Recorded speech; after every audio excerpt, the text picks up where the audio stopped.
Di jantung kota Semarang berdiri bangunan tua yang dijuluki Lawang Sewu. Secara harfiah berarti 1000 pintu. Namun, warga setempat percaya, bukan jumlah pintunya yang membuat tempat ini menggetarkan, melainkan apa yang tersisa di baliknya. Malam turun perlahan, membasuh dinding bata dengan cahaya bulan pucat. Jendela-jendela tinggi memantulkan kilau keemasan lampu jalan, sementara bayangan pepohonan menari di fasad kolonialnya. Dari kejauhan, bangunan itu tampak megah.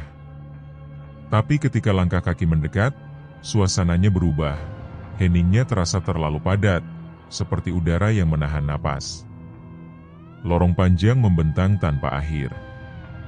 Pintu-pintu kayu tua berdiri sejajar, beberapa terbuka sedikit, seolah mengintip balik pengunjung yang berani masuk.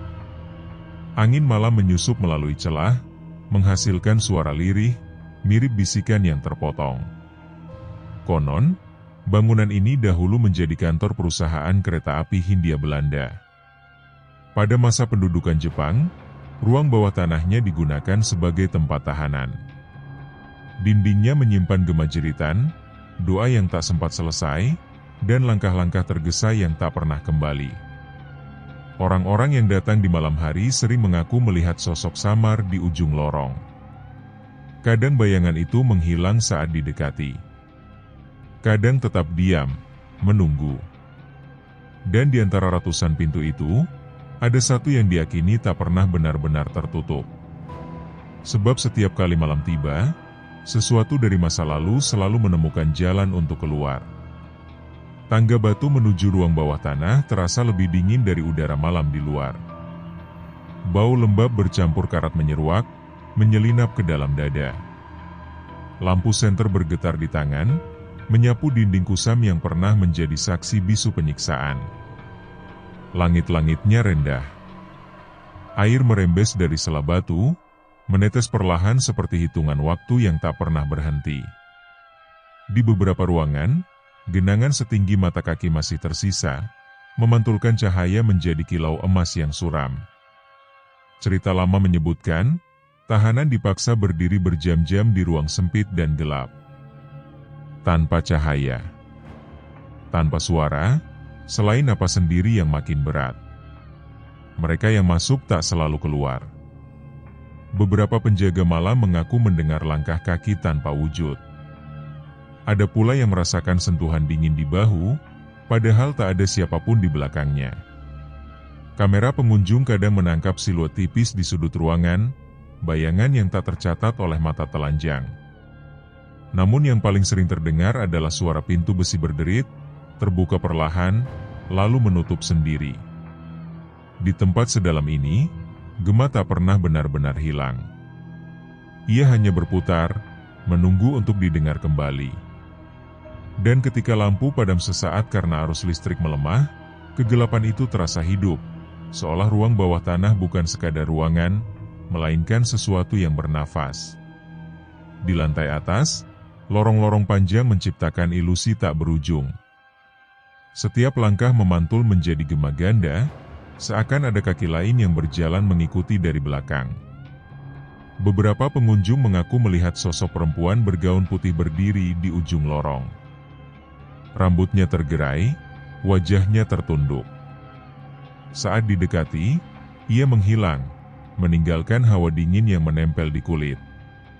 Cerita lain menyebut tentang tentara tanpa suara, berdiri tegak di dekat jendela tinggi. Cahaya bulan menembus kaca patri berwarna, menciptakan bayangan merah dan hijau di lantai marmer. Dalam bayangan itu, sosok-sosok seakan bergerak sendiri. Seorang fotografer pernah mengambil gambar kosong di lorong yang sepi. Ketika hasilnya dicetak, terlihat figur samar berdiri tepat di belakangnya. Wajahnya kabur. Matanya gelap. Tak ada yang tahu pasti apakah itu hanya ilusi cahaya, atau sesuatu yang memilih untuk menampakkan diri sesaat. Namun satu hal yang sering dirasakan pengunjung adalah perasaan diawasi. Bukan dengan kebencian. Bukan pula dengan kemarahan. Melainkan dengan kesedihan yang belum selesai. Dan setiap kali angin malam melewati lorong, pintu-pintu kayu bergetar pelan, seolah bangunan itu sedang berusaha berbicara, tapi tak lagi memiliki suara. Disebut 1000 pintu, padahal jumlahnya tak pernah benar-benar mencapai 1000. Julukan itu lahir dari deretan daun pintu dan jendela tinggi yang berulang, menciptakan pola visual tanpa akhir. Setiap pintu menyimpan cerita. Ada yang mengarah ke ruang kerja megah masa kolonial. Ada yang menuju tangga spiral tersembunyi. Dan ada pula yang mengarah pada ruang kosong, terlalu sunyi untuk sekadar disebut kosong. Beberapa pemandu wisata menceritakan pengalaman aneh, pintu yang sudah dikunci rapat tiba-tiba terbuka kembali. Suara ketukan terdengar dari dalam ruangan kosong. Kadang, aroma bunga melati tercium samar, lalu menghilang. Pengunjung yang sensitif sering merasa enggan melewati pintu tertentu. Seolah ada batas tak kasat mata yang memperingatkan untuk tidak melangkah lebih jauh. Konon, tidak semua pintu mengarah ke tempat yang sama bagi setiap orang. Ada yang melihat ruangan biasa. Ada yang melihat bayangan masa lalu, kilasan sosok berjalan tergesa, atau wajah-wajah tanpa ekspresi menatap diam. Bangunan ini bukan hanya saksi sejarah.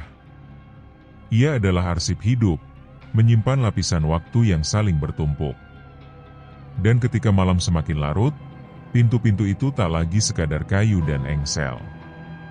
Mereka menjadi celah antara yang telah terjadi dan yang masih menunggu untuk terulang. Fajar akhirnya menyentuh atap bangunan tua itu. Cahaya keemasan menembus jendela tinggi, menggantikan biru gelap malam dengan hangat yang rapuh. Di siang hari, Lawang Sewu tampak berbeda. Wisatawan datang, kamera berbunyi, tawa terdengar. Lorong yang semalam terasa mencekam kini terlihat seperti bagian sejarah yang indah. Namun mereka yang pernah berada di sana saat malam tahu, ada perbedaan yang tak bisa dijelaskan.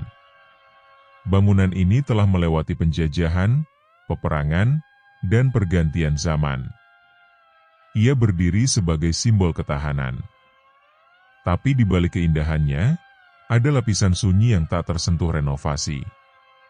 Beberapa orang percaya, yang tertinggal di sana bukanlah makhluk menyeramkan, melainkan kenangan. Energi dari peristiwa yang terlalu kuat untuk benar-benar lenyap.